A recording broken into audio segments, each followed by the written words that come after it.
Hi there, what's up? In this video, I'll give you a quick guide on how you can share your screen during a Microsoft Teams meeting so that everyone can see your presentation. The first thing that you will have to do is, of course, open your Microsoft Teams, and once you're here, you will just have to go to the Meet section, which is right here.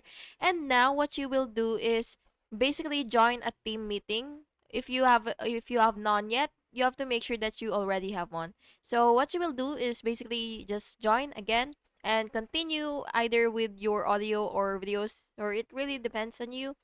And after that, what you will do is click join now and wait for it to connect. And now that you're here, you will see the share button, which is right here. It says share connect. So what you will do is you will just have to click that, and now you will just have to choose what you want to share, whether your Microsoft Edge tab, or I mean the browser itself, or the window, or your entire screen. Or if you have your PowerPoint presentation, then it should be right here. And you will just have to click share once you're done with choosing what you want to share with the team. And yeah, that's basically how you do it. And I hope you found this video helpful. And if you did, please make sure to like and subscribe for more videos like this. Thank you and have an awesome day.